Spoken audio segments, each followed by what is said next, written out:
إنه من يهديه الله تعالى فلا مضل له ومن يضلل فلن تجد له وليا مرشدا وأشهد أن لا إله إلا الله وحده لا شريك له لا شبيه له ولا مثيل له ولا زوجة له ولا ولد له وأشهد أن محمدا عبده ورسوله بلغ الرسالة وأدى الأمانة ونصح الأمة فكشف الله به الغمة وتركنا على المحجة البيضاء ليلها كنهارها لا يزيغ عنها إلا هالك. يا أيها الذين آمنوا اتقوا الله حق تقاته ولا تموتن إلا وأنتم مسلمون. يا أيها الناس اتقوا ربكم الذي خلقكم من نفس واحدة وخلق منها زوجها وبث منهما رجالا كثيرا ونساء واتقوا الله الذي تساءلون به والأرحام إن الله كان عليكم رقيبا. يا أيها الذين آمنوا اتقوا الله وقولوا قولا سديدا يصلح لكم أعمالكم ويغفر لكم ذنوبكم ومن يطع الله ورسوله فقد فاز فوزا عظيما. أما بعد فإن أصدق الحديث كلام الله تعالى وخير الهدي هدي محمد صلى الله عليه وسلم وشر الأمور محدثاتها وكل محدثة بدعة وكل بدعة في الدين ضلالة وكل ضلالة في النار. أيها المسلمون الكرام، لقد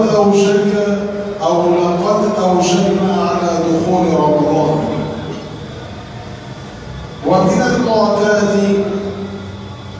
أن الخطباء يتكلمون كيف تستقبل رمضان، كيف تستقبل شهر رمضان، وقد اختلف الناس كل على همه وكل على قضيته.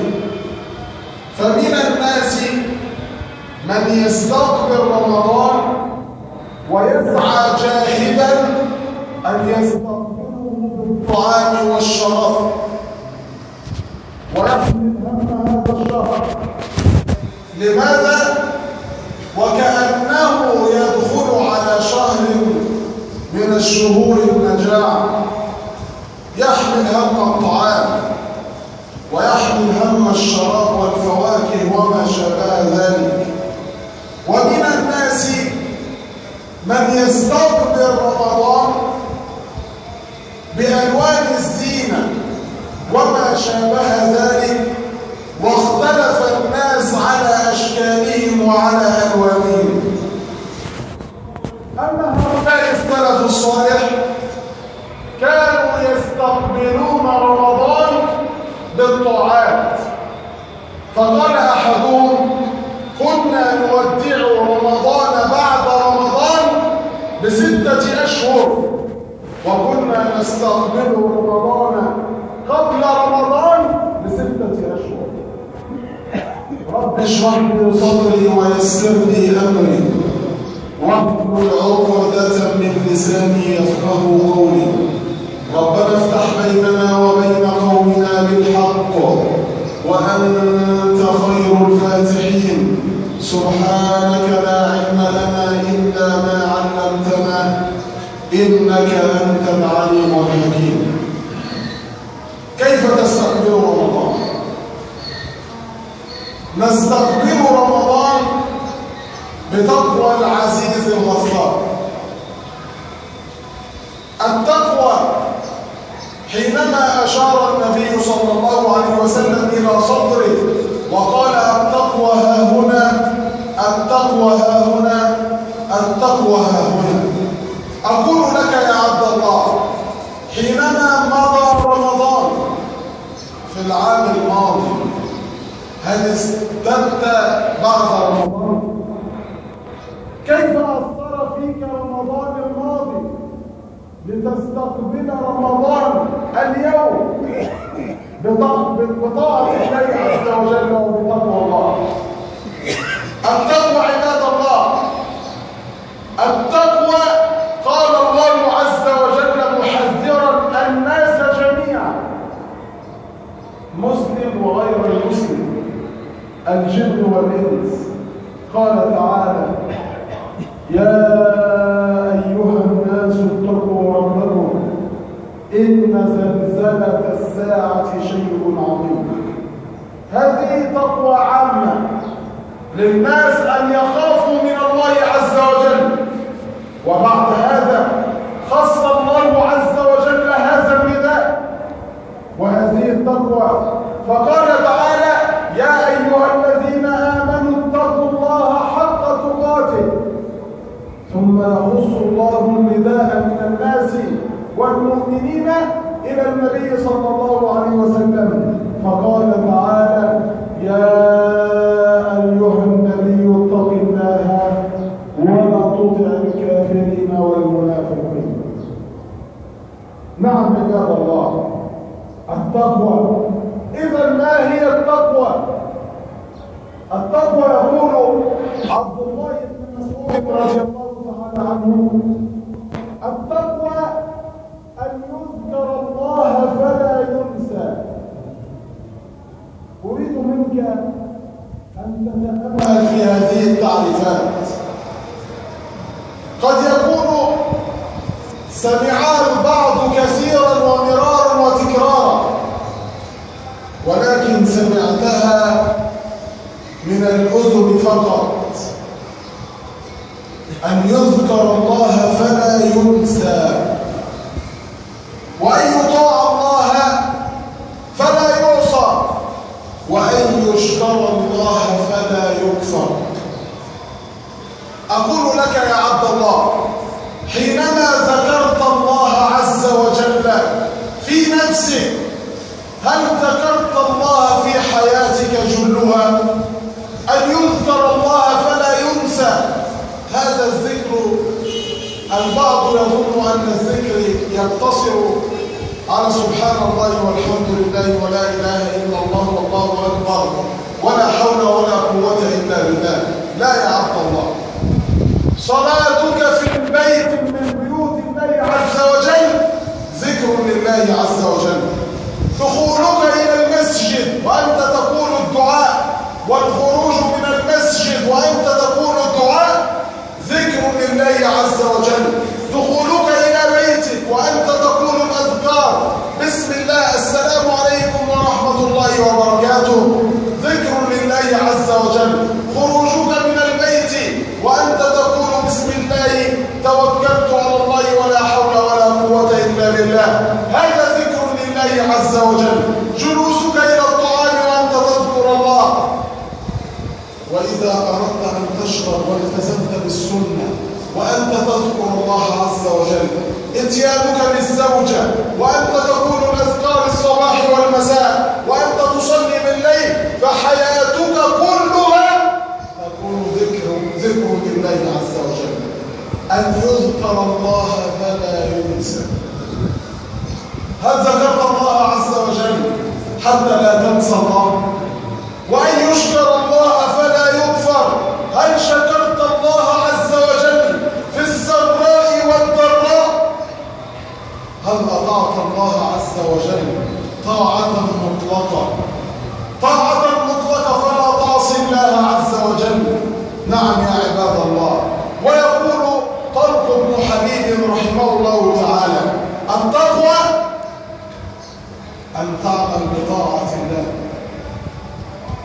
أن تعمل بطاعة الله على نور من الله ترجو ثواب الله. لماذا جئت إلى بيت من بيوت الله الآن؟ لماذا تقرأ القرآن؟ لماذا تصل الأرحام؟ لماذا تصلي؟ لماذا تقول الأذكار؟ لماذا تقول كذا وكذا؟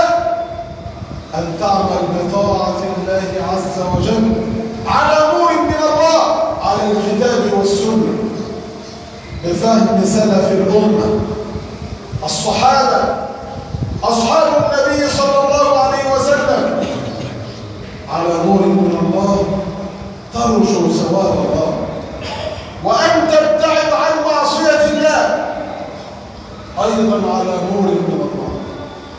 كيف تعرف المعصية؟ إن لم تكن سمعت قال الله وقال الرسول صلى الله عليه وسلم، وأن تبتعد عن معصية الله على نور من الله عز وجل تخشى عقاب الله. ويقول علي بن أبي طالب رضي الله تعالى عنه في التقوى وأقف عند علي بن أبي طالب. وقال بعض العلماء وكأنه جمع الدين كله في هذا التعريف. يقول علي رضي الله تعالى عنه: التقوى الخوف من الجليل، والعمل بالتنزيل أي العمل بالقرآن، والرضا بالقليل، والاستعداد ليوم الرحيل. فتعالوا بنا لنقف مع تعريف واحد، ألا وهو الخوف من الجليل يورث التقوى. وحينما تتقي الله عز وجل تستقبل رمضان بما يرضي الرحمن. الخوف من الجليل. أقول لك يا عبد الله، هل خفت من الله عز وجل في السر والعلانية؟ هذا سؤال يطرح نفسه. هل خفت من الله عز وجل في عملك، مع زوجتك، مع أولادك، مع عمالك، في أي مكان كان؟ ما دام يقول ربك قال تعالى كذا وكذا، ويقول النبي صلى الله عليه وسلم كذا وكذا، فتأتمر الأمر وتنتهي عن النهي. الخوف من الجليل، ولم لا؟ وقد خاف النبي صلى الله عليه وسلم، خاف رسول الله صلى الله عليه وسلم الذي غفر الله له ما تقدم من ذنبه وما تأخر. النبي صلى الله عليه وسلم أول من يدخل الجنة، أول من يحرك حلق الجنة، يخاف معه. اسمع إلى النبي صلى الله عليه وسلم في الحديث الصحيح حينما دخل علي بن مسعود وقال النبي صلى الله عليه وسلم: من أراد أن يأخذ القرآن غضا طريا فليأخذه من ابن أم عبد. دخل عليه ابن مسعود فقال: يا ابن مسعود اقرأ علي القرآن. أعلم أنك سمعت الحديث مرارا وتكرارا، ولكن قف مع الحديث، تأمل الحديث.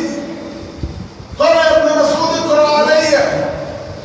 فيقول ابن مسعود متعجبا: قال: يا رسول الله، أقرأ عليك القرآن وعليك أنزل؟ الأستاذ يطلب من تلميذه النبي صلى الله عليه وسلم أشرف خلق الله، وقد اختاره الله عز وجل على البشرية جمعاء وخاتما للأنبياء. أقرأ عليك وعليك أنزل يا ابن مسعود يا رسول الله. ويتكلم ابن مسعود ويتعجب، فقال: يا ابن مسعود اقرأ علي القرآن فإني أحب أن أسمعه من غيري. فقرأ عليه ابن مسعود من سورة النساء، قرأ عليه سورة النساء حتى إذا فكيف إذا جئنا من كل أمة بشهيد وجئنا بك على هؤلاء شهيدا؟ قال حسبك يا ابن مسعود. فيقول ابن مسعود فنظرت إلى النبي صلى الله عليه وسلم فوجدت عينه تدمعان أو تذرفان. هل قرأت القرآن وبكيت من القرآن وأنت تدخل على شهر القرآن، شهر رمضان الذي أنزل فيه القرآن؟ هل قرأت القرآن وتأملت القرآن وعشت مع القرآن؟ أم أنك ابتعدت عن القرآن، أم نحيته جانبا؟ ومن الناس من وضع هذا القرآن وراء ظهره، وحينما تقول له هيا بنا لنتحاكم إلى كتاب الله، هيا بنا لنعود إلى القرآن، فتأخذه العزة بالإثم ويقول لك أريد أن أتبع هواي وأتبع مزاجي. نعم، وإذا قيل له اتق الله أخذته العزة بالإثم فحسبه جهنم.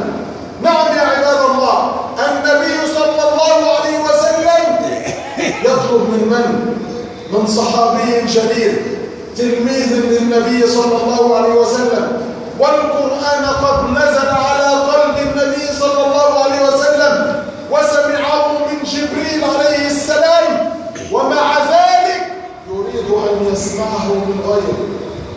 وإذا ما رأيت قارئا للقرآن وهو أفضل قارئ على وجه الأرض يريد أن يستمع إلى القرآن من أي أحد، وهذه إجازة لك يا عبد الله، يا من لا تجيد القراءة ولا الكتابة، استمع إلى القرآن، اجلس واسمع القرآن، واسمع أحكام الله عز وجل.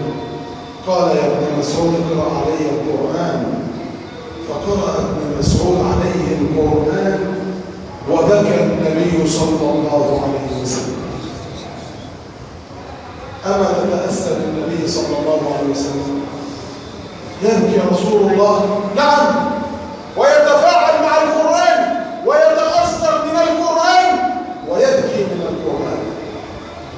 خذ موقفا آخر للنبي صلى الله عليه وسلم كما صحح الألباني رحمه الله تعالى عن عبد الله بن الشخير صحابي، وقلما أن سمعتم عن هذا الصحابي يقول طلبت النبي صلى الله عليه وسلم فصادفته قائما يصلي.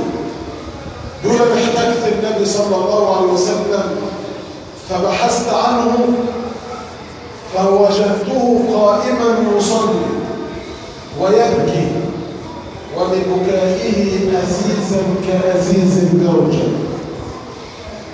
النبي صلى الله عليه وسلم حاكم الأمة، رئيس الدول، الأمير على الناس دي كلها، نعم، هو المشغول بحوائج الناس، نعم، ولا ينسى نفسه. اقرأ علي يا ابن مسعود، تراه يستمع للقرآن، تراه يصلي قائما يصلي ويبكي. لماذا تبكي يا رسول الله؟ وقد غفر الله لك ما تقدم من ذنبك وما تأخر. لماذا تبكي وأنت أول من يدخل الجنة؟ هل أذنب رسول الله صلى الله عليه وسلم؟ حاشا وكذا، حاشا لرسول الله صلى الله عليه وسلم، ومع ذلك فهو سيد الخائفين من الله عز وجل. الخوف من الجليل يورث التقوى. فصادفته قائما يصلي ويبكي، ولبكائه أزيزا كأزيز المرجل، يعلمك البكاء في الصلاة، يعلمك البكاء في غير الصلاة عند قراءة القرآن. يقول عبد الله ويبكي ولبكائه أزيزا كأزيز المرجل. قال البعض أنك إذا ما جئت بماء ووضعته في إناء ووضعته على النار حتى يغلي غليانا شديدا. سمعت بهذا الماء في الغليان صوتا كان صوت النبي صلى الله عليه وسلم في البكاء هكذا، ليس بصراخ ولا نحيب، ولكن كان يبكي لله عز وجل. هل بكيت في صلاتك؟ سؤال يطرح نفسه، هل بكيت في صلاتك؟ خذ موقفا ثالثا للنبي صلى الله عليه وسلم. قام صلى الله عليه وسلم الليل كله بآية واحدة ويبكي ويقول إن تعذبهم فإنهم عبادك. آية واحدة ويقرأها ويرددها ويبكي لله عز وجل خوفا على أمته. هل حملت هم الأمة؟ هل حملت هم القرآن والسنة؟ أم أنك ابتعدت وقلت يلا يا عم احنا مالنا ومال دول، احنا مالنا ومال القرآن، القرآن له ناسه. ويقول النبي صلى الله عليه وسلم خيركم أفضلكم خيركم من تعلم القرآن وعلمه. وأختم مواقف النبي صلى الله عليه وسلم بهذا الموقف. صحح الألباني رحمه الله تعالى عن عائشة رضي الله تعالى عنها، سألوها حدثينا بأعجب شيء رأيتيه من رسول الله صلى الله عليه وسلم. فبكت عائشة. تخيل لما أقول لك حدثني بشيء حلو لك في الحياة، حدثينا بأعجب شيء رأيتيه من رسول الله صلى الله عليه وسلم.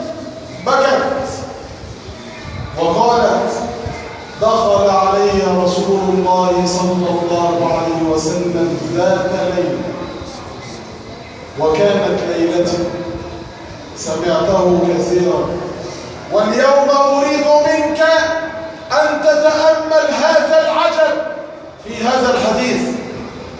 فتقول ذات ليلة أي في الليل وكانت ليلتي بعد 9 ليالي. كان النبي صلى الله عليه وسلم عنده 9 بيوت، وهذا خاص برسول الله صلى الله عليه وسلم. فتقول حتى اضطجع بجواره ومس جلده جلدي.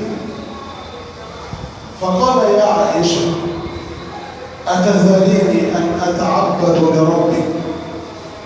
إيه يا رسول الله؟ تستأذن من امرأة؟ نعم. تستأذن من زوجتك؟ نعم. فهو المؤدب، فهو رسول الله صلى الله عليه وسلم. أتذريني أن أتعبد لربي؟ قالت يا رسول الله هي الأخرى المشجعة لزوجها، فقالت له وما صرخت في وجهه تأتيني بعد 9 ليال وتريد أن تتركني. ولكن قالت يا رسول الله والله إني لأحبك وأحب قربك، ولكن أدعوك إلى ما تحب يا رسول الله. هو بيستأذن وهي ترد عليه تلقائي والله أنا بحبك يا رسول الله وعايزاك جنبي، ولكن قم إلى الطاعة، ولكن أدعوك إلى ما تحب يا رسول الله. فيقوم النبي صلى الله عليه وسلم فيتطهر ثم يقف بين يدي الله عز وجل. الله أكبر. تخيل ان عائشة رضي الله تعالى عنها تصور لك الموقف لتنقله لك أنت يا عبد. فتكون فوقف بين يدي الله عز وجل الله أكبر مكبرا للصلاة ماشي. في أناس يقومون بالليل ويتغلبون على الفراش ويتغلبون ويتغلبون على الدفء ويتغلبون على البرد ويتغلبون على الحرارة. ولكن انظر إلى النبي صلى الله عليه وسلم فتقول فوقف بين يدي الله عز وجل حتى بكى وبل حجره. إيه؟ فتقول فبكى حتى بل حجره، بل الثياب. أي دموع هذه؟ الدموع الغزيرة دي جت منين يا جماعة؟ اسأل نفسك. أنت النهارده بس لو سمعت آية وأثرت فيك وافتكرت موقف، أنت ما أثرتش فيك إلا ما رحم ربي، ما أثرتش فيك خوفا من الله أو رجاء ما عند الله، وأنت افتكرت ظلم وراجل ظلمك فأثرت فيك فبكيت. بكيت إيه يعني؟ دمعت. أما النبي صلى الله عليه وسلم يبكي بكاء غزيرا حتى يبل الثياب. ويا ليته اكتفى بهذا فتقول وبكت مرة أخرى ثم بكى حتى بل الأرض. يا الله، أنت يا رسول الله تبكي هذا البكاء؟ نعم. ويدخل عليه بلال ليؤذن بالصلاة فيجدوه يبكي. فقال أتبكي يا رسول الله؟ أتبكي وقد غفر الله لك ما تقدم من ذنبك وما تأخر؟ طيب لو واحد قال لك النهارده أنت عبد صالح، أنت رجل مصلي، أنت رجل طائع، أنت رجل جواد، أنت رجل متصدق، وظل يمدح فيك بالخصال البعض فيك والبعض ليس فيك، ماذا تفعل؟ تفخر. إن لم تفخر بينك وبين الناس تفخر بينك وبين نفسك. نعم يا عباد الله. ولكن النبي صلى الله عليه وسلم حينما سمع من بلال أتبكي يا رسول الله وقد غفر الله لك ما تقدم من ذنبك وما تأخر، ماذا قال؟ قال أفلا أكون عبدا شكورا. هو أنا مشكور ربنا على النعمة اللي ربنا عطاها لي؟ ده أنا ماشي وجاي المسجد وشايف وعندي قدرة إن أنا أحمل أي شيء، غيري قعيد، غيري لا يرى، غيري قعيد الآن في المستشفى وأنا صحيح. الحمد لله، الحمد لله الذي عافانا مما ابتلى به كثيرا من عباده وفضلنا عليهم. نعم يا عباد الله، أفلا أكون عبدا شكورا؟ والله لقد نزل إلي الليل آيات. نزل وحي على النبي صلى الله عليه وسلم، نزل إلي الليل آيات ويل لمن قرأها ولم يتفكر فيها. إن في خلق السماوات والأرض واختلاف الليل والنهار لآيات لأولي الألباب. هل تفكرت في خلق السماوات والأرض؟ هل تفكرت في اختلاف الليل والنهار؟ لآيات لمن؟ مش لأي حد، لآيات لأولي الألباب، أي لأولي العقول، لأولي الأفهام، لأولي الأبصار. هل تفكرت في آيات الله عز وجل؟ نعم، هذا هو خوف النبي صلى الله عليه وسلم. ولذلك كان إذا ما جاء رمضان ما ازدادوا. لماذا؟ لأنهم في زيادة في رمضان وغير رمضان. أقول قولي هذا وأستغفر الله.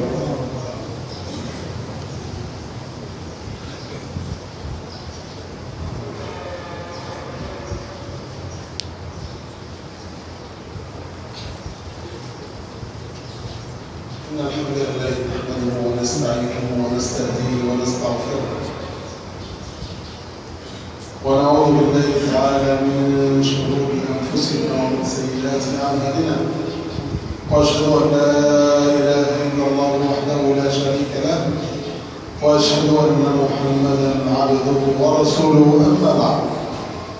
عباد الله، إذا ما نظرت إلى الناس اليوم ترى الناس كأنهم ابتعدوا عن الدين بالكلية، إلا ما رحم ربي من أفراد قلائل جدا. أين صلاة الجمعة اليوم؟ أين صلاة الجمعة في كل المساجد؟ لا أقول في هذا المسجد.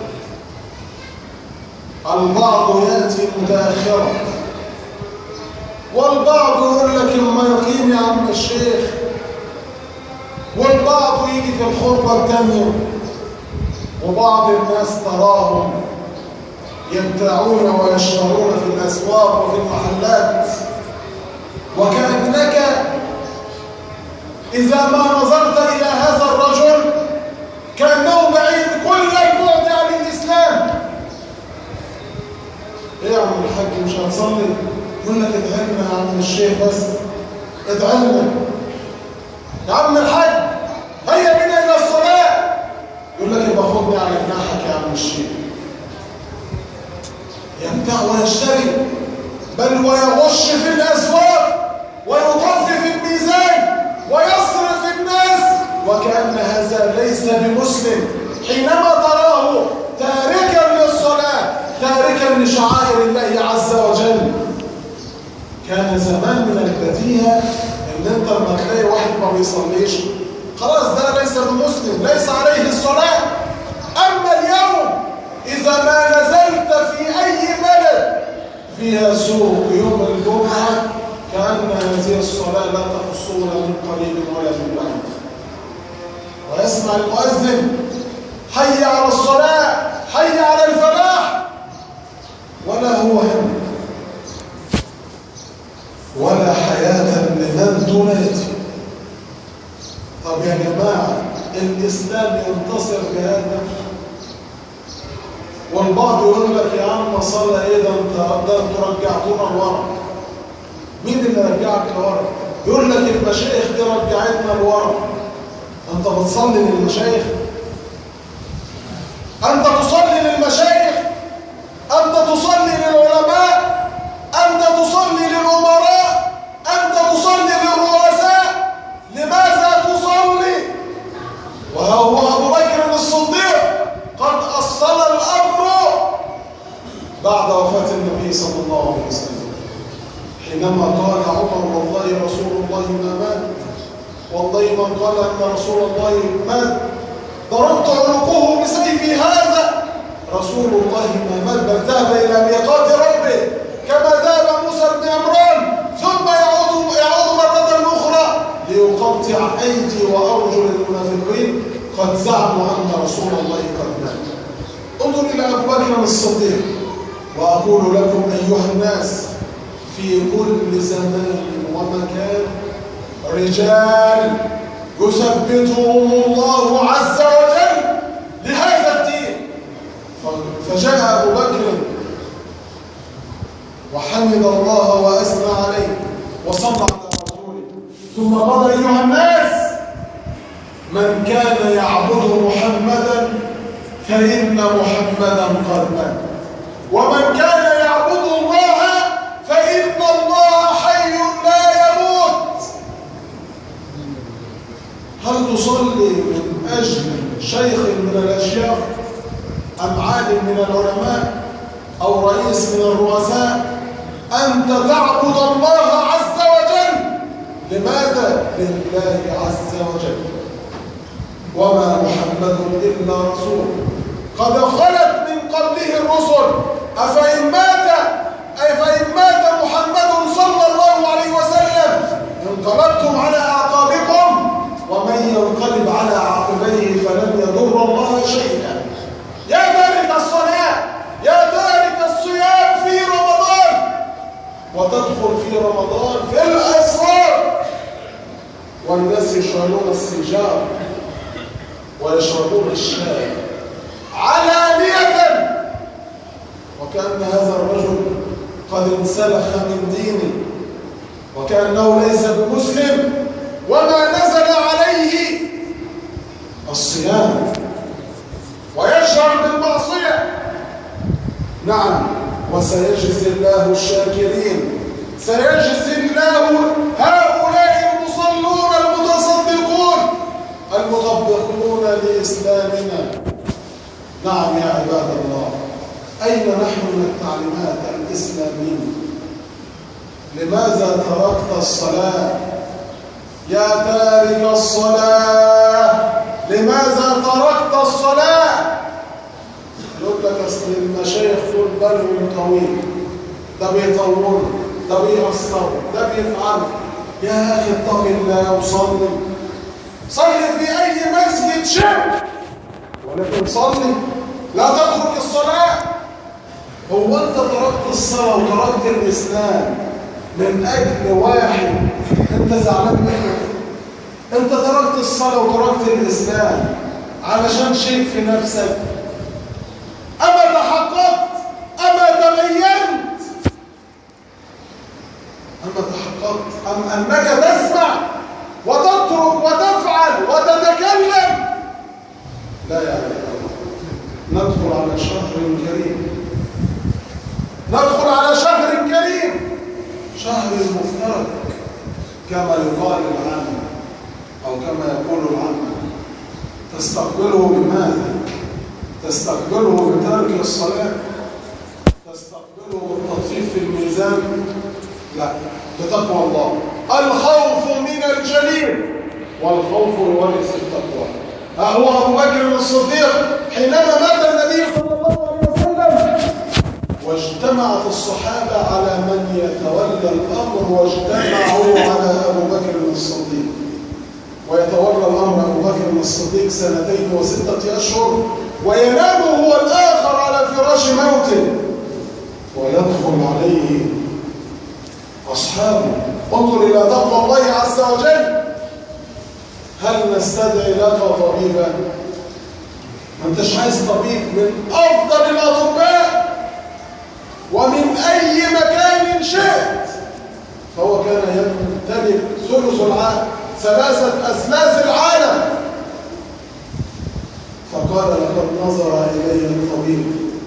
قال وماذا قال لك؟ فقال لي إني فعال لما أريد. تدخل علي عائشة الصديقة بنت الصديق وتمدحه بكلمات، فتقول ما يغني الثراء عن الفتى إذا حشرجت يوما وضاق بها الصدر، فكشف الغطاء عن وجهه وقال يا بنيتي لا تقولي هذا، ولكن قولي وجاءت سكرة الموت بالحق. ويموت أبو بكر الصديق بعد تقوى الله عز وجل. وأختم بهذا الموقف لعمر وهو ثالث الخلفاء. وكلما ذكرت هذه القصة أو هذا الحدث عن عمر تعجبت لهذا الرجل، كيف كان في شدته وتقواه وقوته في الحق، وكان له خطان أسودان في وجهه من كثرة البكاء. نزل ذات يوم أو ذات ليلة يتعسس الرعية. كيف يوم بالليل ونزل حينما سئل ذات يوم أما ترتاح في الليل ترتاح؟ قال لو ارتحت بالليل لضيعت نفسي، ولو ارتحت بالنهار لضيعت رعيتي. نزل يتعسس يتفقد الناس في وقت متأخر من الليل، وهو يمر بين البيوت وكل نيام، فسمع قارئا يقرأ القرآن إن عذاب ربك لواقع ما له من دافع. فخر على الأرض وقع، حملوه إلى بيته. طيب السؤال هنا يا جماعة، هي الآية أثرت فيه إزاي؟ الراجل حاكم مشغول مش فاضي وله عذره، إن صلى وإن صام وإن كذا وكذا وعمل ما في استطاعته كحاكم عمر. طب ازاي قرأ القرآن وتأثر؟ طب بكى؟ لا ده مش بكى وبس ومرض، لا ده مرض شهرا كاملا. لماذا؟ بسبب سماعه لهذه الآية. طب انت لو حبيت تقرأ القرآن يعني بتأهل نفسك، بتهيئ نفسك، بتعمل ايه؟ بروح اتوضى كده وفي دماغي عايز ابكي، عايز اقرا القرآن بخشوع. طب رحت اتوضيت، طب اروح الجامع، طب في البيت فيه وش، طب اخش البيت واقفل على نفسي اوضه عشان اتمعن، عشان اتدبر، طب اروح الجامع واقعد في جنب ومحدش يشوفني وما اشوفش حد عشان ما انشغلش. لا ده عمر ما عملش كده خالص. ده هو نازل مش مهيأ وسمع الآية أثرت فيه. لماذا؟ لأنه يعيش مع القرآن. القرآن حياته. الناس دي يا جماعة الصحابة والتابعين والسلف الصالح كان حياتهم القرآن. فهيا بنا لنعود إلى القرآن لنستقبل شهر القرآن. اللهم اغفر لنا ذنوبنا وإسرافنا في أمرنا وثبت اللهم أقدامنا وانصرنا على القوم الكافرين. اللهم اغفر لنا الذنوب واستر لنا العيوب وذلل لنا الصعاب وفرج لنا الكربات. اللهم لا تدع لهذا الجمع ذنبا إلا غفرته ولا مريضا إلا شفيته ولا مريضا إلا شفيته. اللهم اشفنا واشف مرضى المسلمين. اللهم اشفنا واشف مرضى المسلمين. اللهم سد ديننا ودين المسلمين. اللهم سد ديننا ودين المسلمين. اللهم ارفع الغمة عن هذه الأمة. اللهم ارفع الغمة عن هذه الأمة. اللهم ارفع عنا الغلاء والبلاء والوباء. اللهم ارفع عنا الغلاء والوباء والبلاء. اللهم اجعل بلدنا مصر أمنا أمانا وسائر بلاد المسلمين. اللهم جمع شملنا. اللهم احيا صفنا. اللهم ارزقنا الأمن والأمان. اللهم انزل علينا الأمن والأمان. اللهم إنا نسألك رضاك والجنة ونعوذ بك من سخطك والنار. اللهم حرمنا ذنوبنا على النار. اللهم حرمنا جسامنا على النار.